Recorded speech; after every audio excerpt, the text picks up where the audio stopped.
우리 계속해서 복음에 관한 주제를 가지고 하나님의 말씀을 나누기 원하는데요. 오늘 둘째 주 두 번째 시간 복음에 합당하게 생활하라 라는 제목으로 같이 말씀의 은혜를 나누기를 원합니다. 미국 야구 선수 가운데에 오럴 허사이저라는 아주 굉장히 전설적인 투수가 있습니다.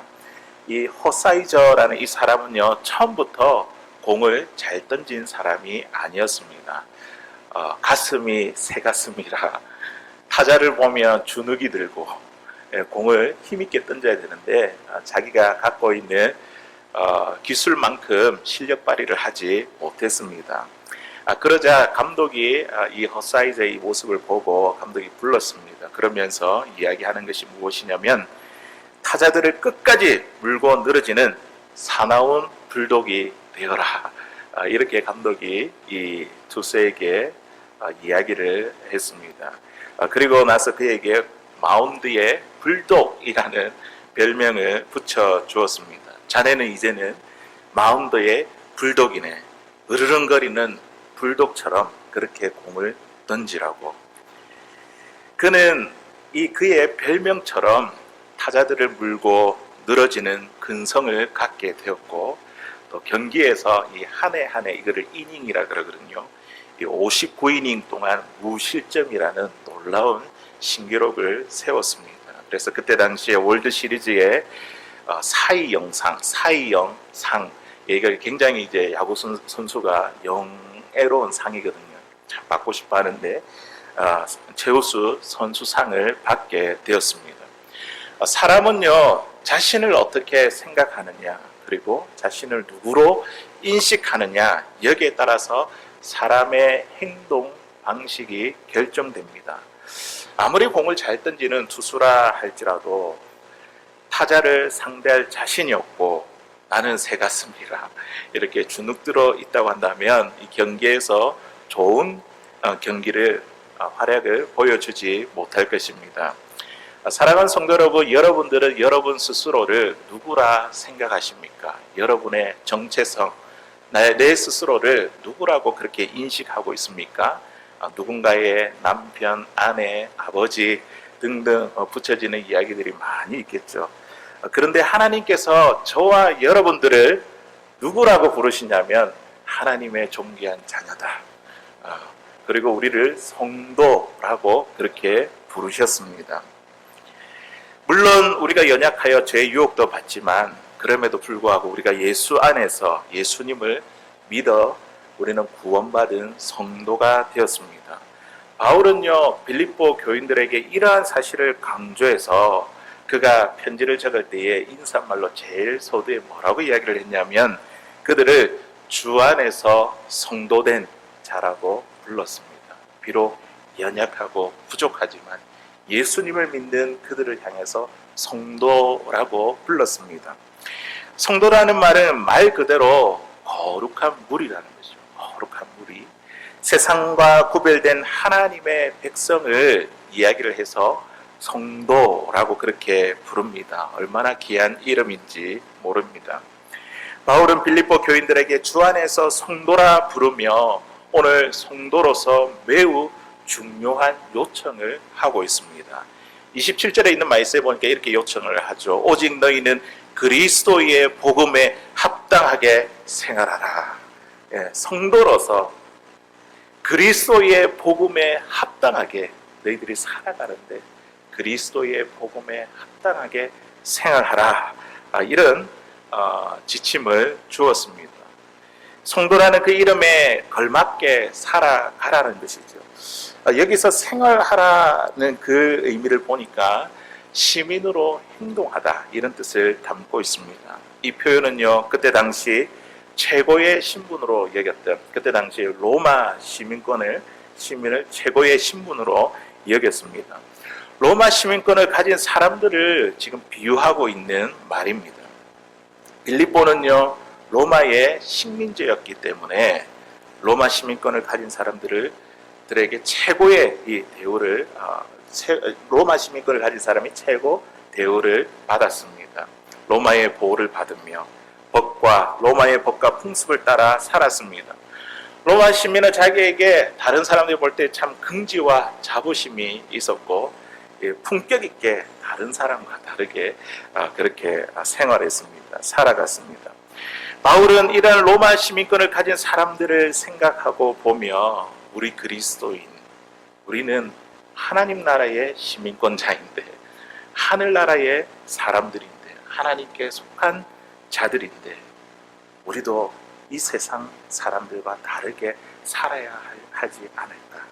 그러면서 이 빌립보 교인들에게 복음에 합당하게 생활하는, 이게 바로 하나님 나라 시민다운 삶을 살아가는 사람들의 모습이다.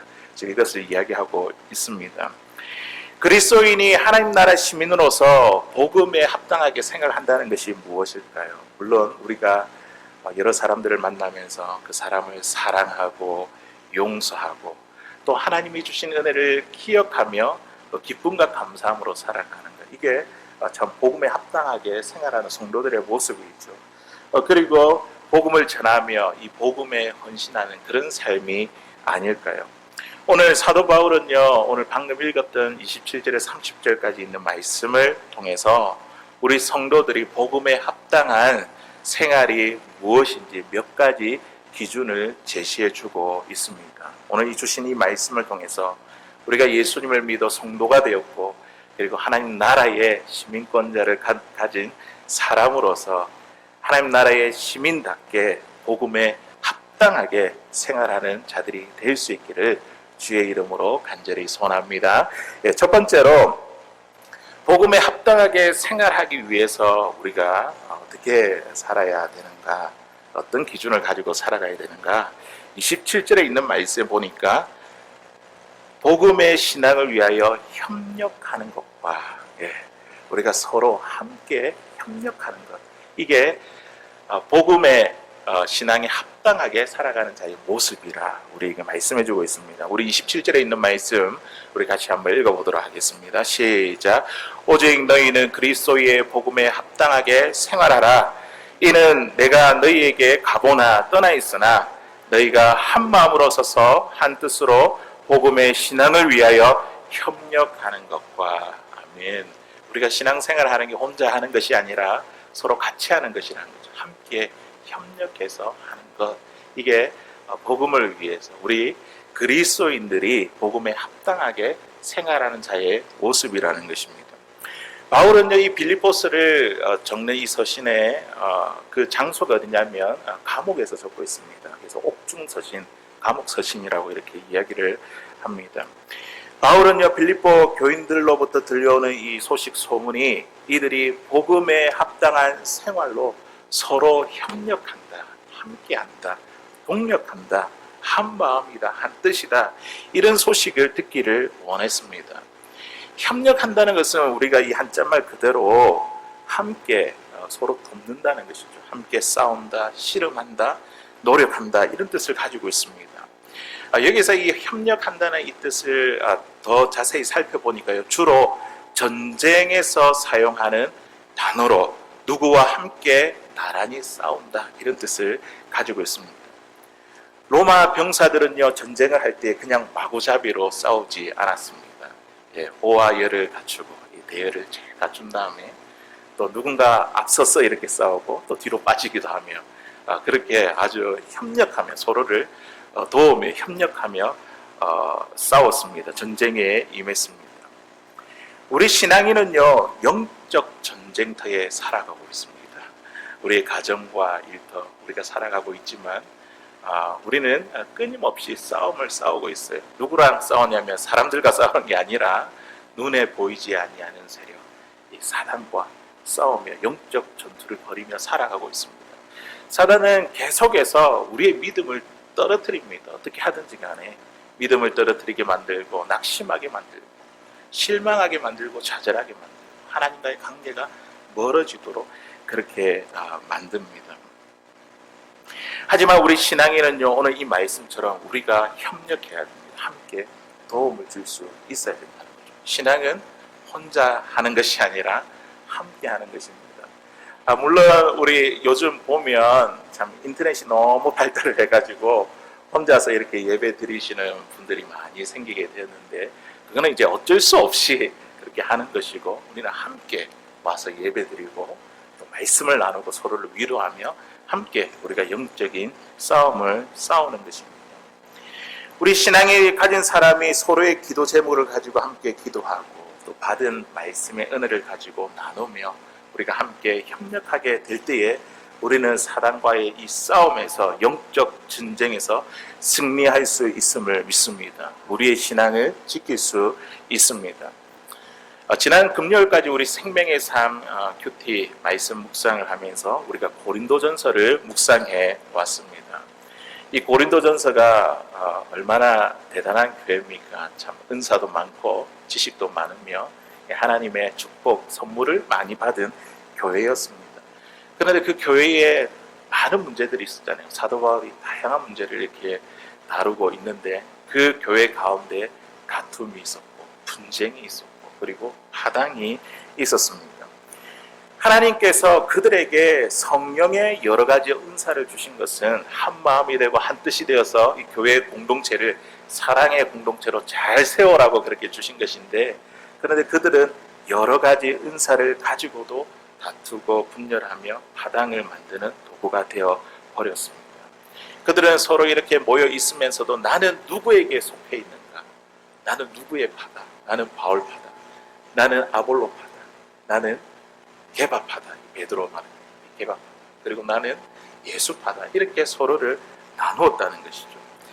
자신들이 주도권을 잡고 대장이 되어야 했습니다. 마치 세상의 정치처럼 자신의 의견이 반영되지 않고 자기가 드러나지 않으면 그게 막 싫은 것이죠. 사단은요, 이런 교회 공동체에 들어와서 이런 틈을요 놓치지 않고 무너뜨리기 위해 끊임없이 공격합니다. 그리스도인들이 함께 신앙으로 협력하지 못한다면 우리는 사단과의 영적 싸움에서 승리할 수 없습니다. 광야의 이스라엘 백성들을 한번 보십시오. 그들은요, 하나님께서 세워주신 이 지도자 모세, 그들과 함께 협력해서 이 광야의 길을 통과하기를 원하셨습니다. 광야를 지나가기를 원하셨습니다. 그런데 많은 백성들이 이 모세를 어떻게 대합니까? 끝없이 모세를 비판하고 원망하고 불평합니다. 물이 없으면 물이 없다고, 또 음식 먹을 것이 없으면 고기가 없으면 고기가 없다고, 또 이 모세가 시내산에 십계명을 받으러 갔다가 하도 안 내려오니까 늦게 온다고 또 그렇게 불평했습니다. 그리고 가나안 땅에 가는데 이게 이 빠른 길이 있는데 그 빠른 길로 이렇게 가지 못하고 우회한다고 불평했습니다. 그리고 그들이 정복해야 될 그 가나안 민족을 보니까 너무 크고 민족이 강한 민족입니다. 그 민족을 볼 때에 또 불평했습니다. 이스라엘 백성들은요, 모세와 협력하기보다는 계속해서 비판하고 불평하고 원망을 일삼았습니다.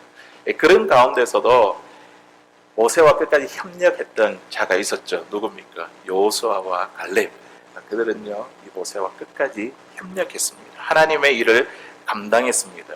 우리 그리스도인들은요, 우리 교회 공동체 안에서 우리가 서로를 비판하는 비판자가 아니라 또 원망하고 불평자가 아니라 한 마음과 한 뜻으로 오늘 협력하는 자가 되어야 될 줄 믿습니다. 우리가 함께 힘을 모아서 사단을 대적해야 된다는 것이죠. 그래서 영적인 싸움에서 우리는 신앙에서 승리하는 우리의 신앙의 삶을 살아가는 것, 이것이 바로 복음에 합당하게 생활하는 자의 모습입니다. 브리스길라와 아굴라 이 부부도 보십시오. 바울을 후원하고 복음을 전하는 일에 굉장히 아주 열심히 열성적으로 협력했습니다. 바울을 위해서라면 목숨을 내어줄 정도로 바울을 지키려고 했습니다. 바울에게 기쁜 소식을 전해 이 전도에 대한 열정도 불어넣어 주었습니다. 감리교 창시자였던 이 존 웨슬리를 보십시오. 그가 혼자서 이렇게 사역을 감당한 게 아닙니다. 그의 동생인 찬송가 작곡자이며 그리고 목사였던 이 찰스 웨슬리가 그를 돕고 동력하며 함께했기 때문에 이 존 웨슬리가 이 복음의 귀한 사역들을 감당할 수 있었던 것입니다. 우리가 잘 알고 있는 탁월한 복음 전도자인 무디도 마찬가지입니다. 혼자서가 아니라 이 무디와 함께 늘 동력했던 사람이 있습니다. 그 사람이 누구냐면 복음성가 가수인 생티라는 사람인데 항상 그림자처럼 이 무디 뒤를 따라다녔습니다. 신앙생활을 음악으로 비유해 본다면 이 신앙생활은요, 여러 사람이 함께 부르는 합창가도 같습니다. 그리고 악기 연주로 우리가 표현을 한다면 여러 사람들이 여러 가지 악기를 가지고 이렇게 연주를 하는 오케스트라와도 같습니다. 우리가 아무리 아름다운 목소리를 가지고 있다 하더라도, 아무리 뛰어난 연주 실력을 갖고 있다 하더라도 나 혼자서 다른 목소리를 내거나 아니면 악기로 다른 소리를 낸다면 우리는요, 아름다운 하모니를 이룰 수 없습니다. 서로 균형을 맞추고 협력해야 아름다운 하모니를 이룰 수 있다는 것이죠.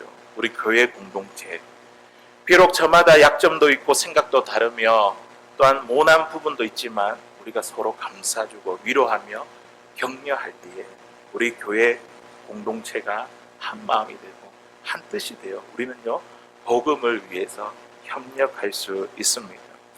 이것이 바로 하나님 나라의 시민으로서 복음에 합당하게 생활하는 자의 모습이라는 거죠. 바울은요, 빌립보 교회가 이런 교회로, 자기가 감옥에 있지만 이런 교회로 소문을 듣기를 원했습니다. 다투거나 분열하거나 파당이 아니라 그들이 한 마음이 되고 한 뜻이 되어서 주님의 몸된 교회를 아름답게 세워가는 그 소식, 서로 협력하는 것. 내 혼자만 사는 것이 아니라 같이 우리가 힘써 싸워서 이 신앙의 영적인 싸움에서 이기고 있다, 이 소식을 듣기를 원했습니다. 우리 주님께서도 우리 덴버 소망교회를 보면서 그런 마음이 아니겠습니까? 우리가 각자 신앙도 우리가 뛰어나야 되겠지만 그러나 우리가 서로 힘을 모아서 합력해서 우리 덴버 소망교회가 믿음의 공동체가 되고 하나님께서 기뻐하시는 복음을 위해서 한 마음이 되고 한 뜻이 되는 이 공동체로 세워지게 될 때에 우리 하나님께서 기뻐하시며 이 공동체야말로 우리가 복음에 합당하게 생활하는 우리들의 모습이 되는 줄로 믿습니다. 로마서 8장 28절에 있는 말씀에 보니까요, 우리가 같이 한번 읽어볼까요? 시작. 우리가 알거니와 하나님을 사랑하는 자, 곧 그의 뜻대로 부르심을 입은 자들에게는 모든 것이 합력하여 선을 이루니라. 아멘. 우리 혼자서 하는 것이 아니라 우리 믿음의 공동체가 함께해서 모든 일 가운데 합력해서 선을 이룬다는 것이죠. 시편 133편 1절에 있는 말씀에 보니까 이 공동체의 아름다움을 이렇게 표현하고 있습니다. 보라, 형제가 연합하여 동거함이 어찌 그리 선하고 아름다운고. 주님께서 우리 덴버 소망교회를 볼 때에 우리가 한 마음이 되고 한 뜻이 되는 우리 믿음의 이 공동체를 볼 때에 어찌 선하고 아름다운고, 이런 칭찬을 드릴 수 있는 사랑하는 저와 여러분, 우리 소망교회가 될 수 있기를 바랍니다. 사랑하는 성도 여러분, 복음에 합당한 생활은요, 복음을 위해서 함께 협력하는 것입니다.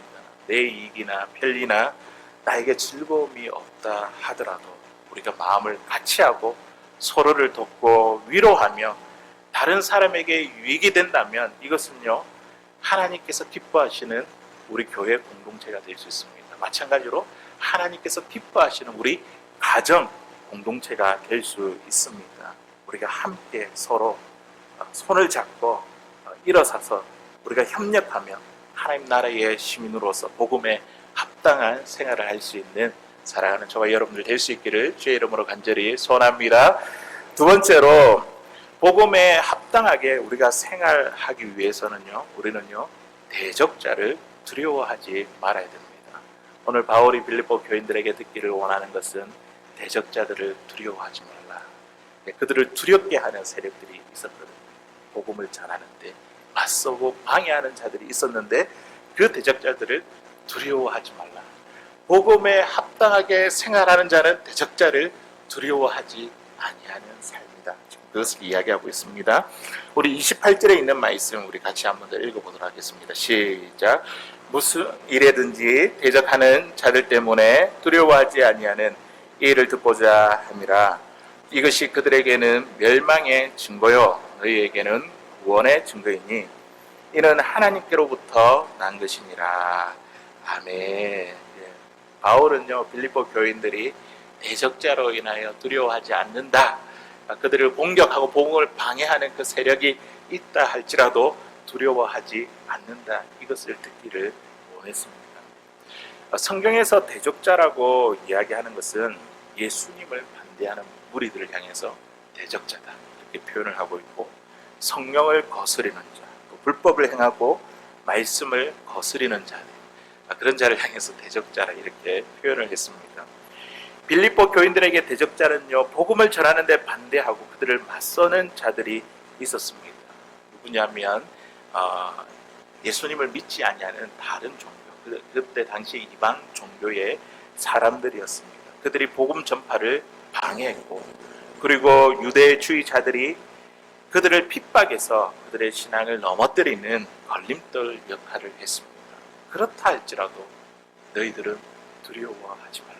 이것이 바로 복음 생활에 합당한, 복음에 합당한 생활하는 자의 모습이라는 것이죠.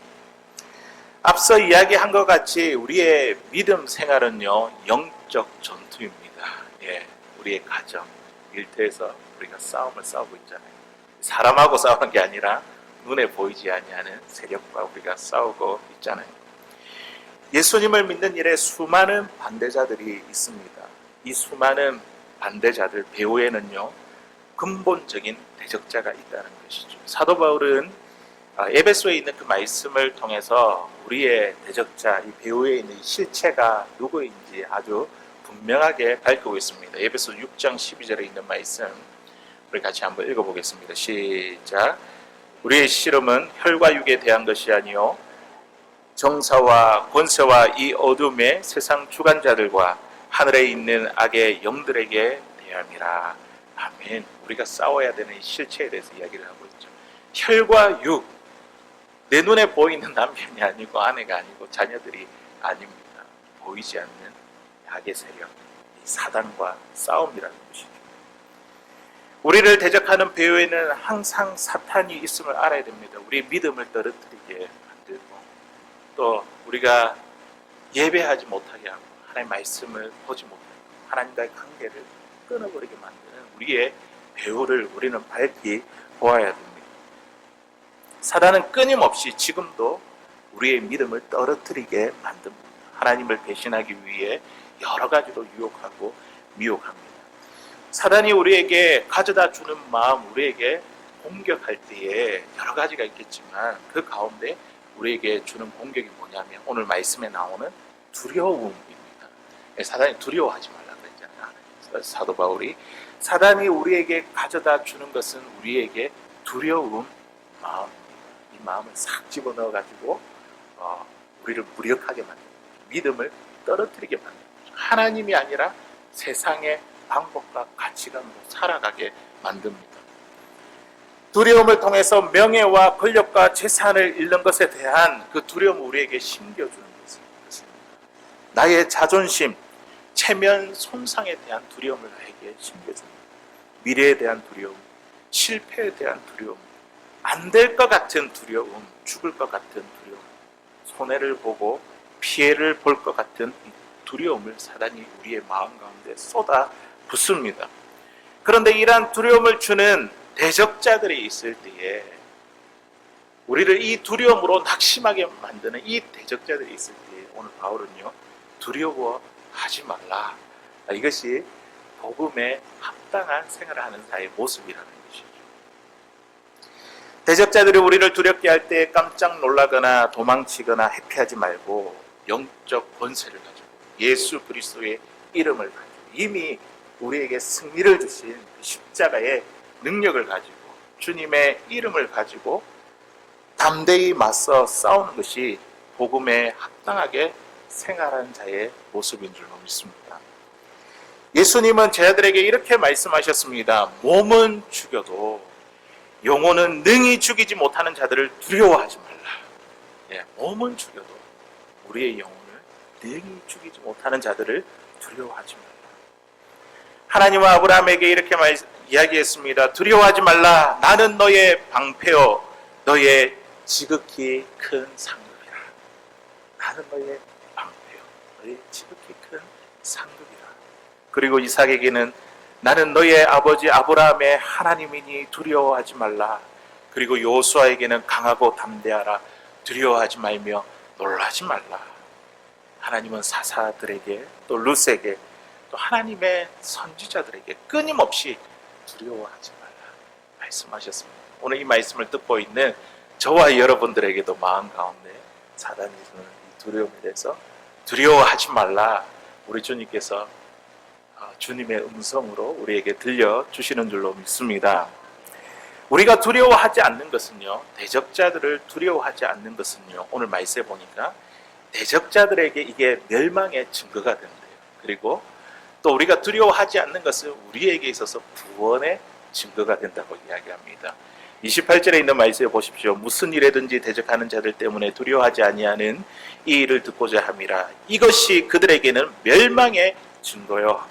우리가 대적자를 두려워하지 않는 것은 그들에게 있어서 멸망의 증거랍니다. 그리고요, 구원의 증거, 우리에게는 두려워하지 않는 우리에게는 구원의 증거라고 우리에게 말씀하고 있습니다. 우리가 두려워하지 않는다는 것은 우리가 구원받았다는 증거가 되기 때문입니다.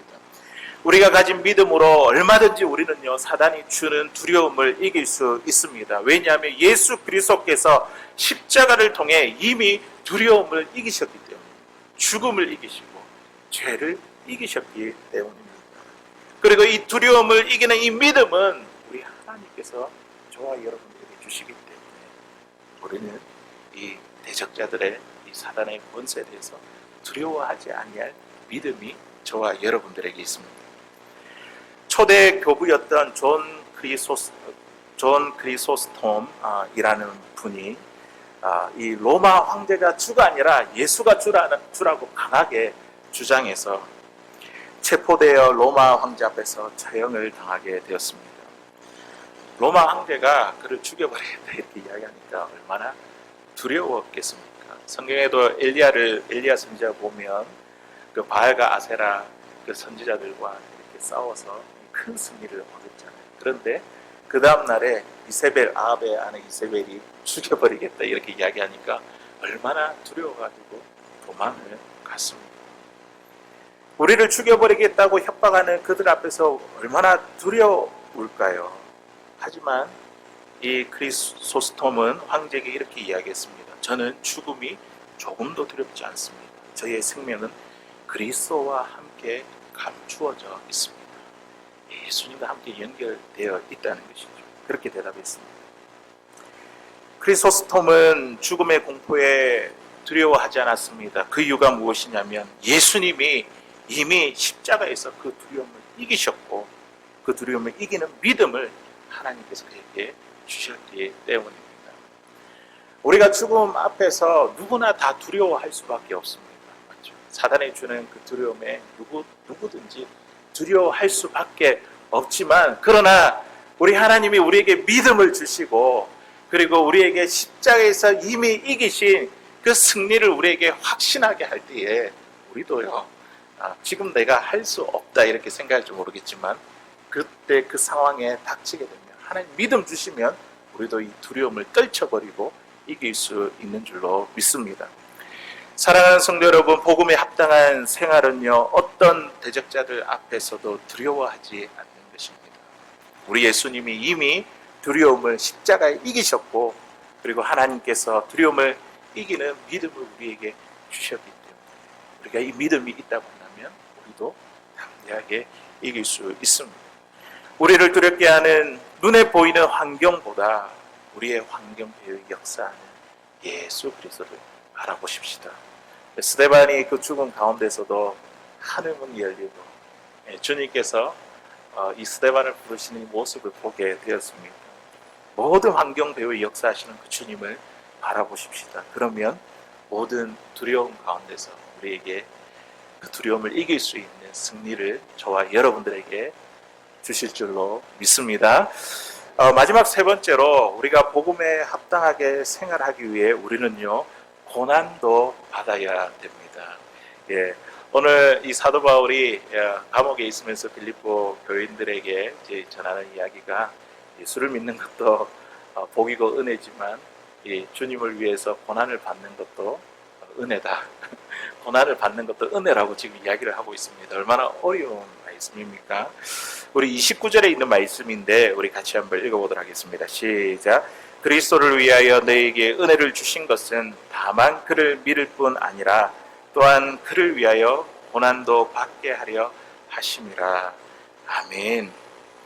바울은요, 빌립보 교인들이 복음에 합당한 생활로 고난도 하나님의 은혜로 받는 것임을 그렇게 듣고 싶어 했습니다. 우리가 예수님을 믿어 구원을 받는 거, 이거 우리에게 복음이지 않습니까? 하나님의 놀라운 은혜이고, 그리고 그리스도를 위해서 고난을 받는 것도 하나님의 은혜다. 바울이 빌립보 교인들에게 이 말씀을 전하고 있습니다. 사람들은 할 수만 있으면 고난을 피하려고 합니다. 고난이 찾아오면 그 고난 피해 도망가기가 바쁩니다. 하지만 하나님은요, 우리 성도들에게 은혜뿐만 아니라 우리에게 고난이라는 은혜 또한 함께 주십니다. 어떤 분이 이렇게 이야기할 수 있습니다. 고난이 무슨 은혜냐면서 반박하며 고난은 싫다고 말하는 사람들이 아마 분명히 있을 것입니다. 우리 가정에 아무 문제가 없고 교회가 평안하고 직장 생활이 평안한 것이 은혜이지, 이 어렵고 힘들고 가난하고 문제가 많은 게 이게 무슨 은혜냐고 그렇게 이야기할지 모르겠습니다. 고난 받는 것이 은혜라는 거, 이거 참 이해하기가 어렵습니다. 고난 받는 것이 왜 은혜일까요? 고난이 없는 것이 왜 은혜가 아닐까요? 만일 저와 여러분들의 삶 가운데 고난이 없다고 한다면 우리가 어떻게 행복으로 알고 감사하며 살 수 있겠습니까? 우리에게 시련이 없다고 한다면 어떻게 평강을 축복으로 알며 우리가 살아갈 수 있겠습니까? 고난이 있기 때문에 우리가 행복인 줄 알고 또 평강이 축복인 줄 알고 그렇게 여기며 사는 것입니다. 바울이 빌립보 지역에서 이제 전도하고 선교를 할 때에 귀신 들린 아이를 고친 것 때문에 그가 감옥에 갇히게 되었습니다. 매를 수없이 맞았습니다. 참으로 피하고 싶은 것이 고난이지 않습니까? 그런데 그 감옥 그 한밤중에 어떤 일이 일어났습니까? 신라와 함께 찬양을 부르고 기도하다가 감옥 문이 열리는 놀라운 역사가 나타났습니다. 바울은 이 고난 때문에 그에게 어떤 일이 일어났습니까? 간수가 예수를 믿고 그의 가족이 세례를 받는 역사가 일어났습니다. 이것이 후에 로마 선교의 발판이 되었습니다. 우리 예수님께서도 고난이 복이라고 말씀하셨습니다. 마태복음 5장 10절에 있는 말씀 보니까 의를 위하여 핍박받는 자가 뭐가 있다고요? 복이 있다. 고난이 복이 있다 말씀하셨습니다. 바울은 그리스도와 함께 영광을 받기 위해 고난도 함께 받아야 할 것이다. 이렇게 말씀했습니다. 바울은 로마서 5장에 환난은 인내를, 인내는 연단을, 연단은 소망을 이루는 줄 알미라. 이렇게 이야기했습니다. 우리가 하나님 나라의 시민으로서 복음에 합당하게 생활하기 위해 우리는요, 고난도 하나님의 은혜로 받아야 될 줄로 믿습니다. 우리 시편 119편 71절에 있는 말씀 보니까요, 시편 기자가 이렇게 고백하고 있는데요, 우리 같이 읽어보겠습니다. 시작. 고난 당하는 것이 내게 유익이라. 이로 말미암아 내가 주의 율례들을 배우게 되었나이다. 아멘. 이 시편 기자가 자신의 그 인생, 그 삶을 통하여 이 고난을 경험한 것을 통해서 고백하는 것이 뭐냐면, 고난 당하는 것이 내게 유익이라. 말씀을 통해서 그것을 깨닫게 되었다는 것이죠. 고난을 통해서 자신이 더 성숙하고 성장하며 자라가게 되었다는 것이죠. 미국의 발명가였던 토마스 에디슨, 우리 여러분들 잘 알지 않습니까? 이분이 기차로 장거리 여행을 많이 다녔습니다. 그는 자신의 모든 시간을 발명하기 위해 열심히 일하고 노력했던 사람이었습니다. 여행하는 도중에도 계속해서 연구할 수 있도록 기차 안에 작은 실험실을 만들어 놓았습니다. 그런데 기차 안에서 이렇게 연구를 하다가 기차가 흔들리면서 화학약품이 든 병 하나가 바닥에 떨어져 깨어져서 순식간에 그 기차 작업실이 연구실이 불이 나고 말았습니다. 그동안 연구한 내용들이 순식간에 불에 타 버렸습니다. 그때 차장이 급히 뛰어들어와 불을 껐고 화가 난 이 차장은요 불을 낸 이 에디슨을 기차 밖으로 내던져 버렸습니다.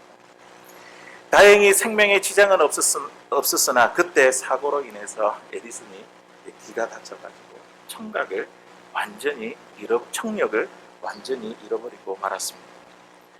그리고 나서 여러 해가 지난 후 그가 평생 연구에 전념한 결과 이 1000여 종이 넘는 발명품을 만들어냈습니다.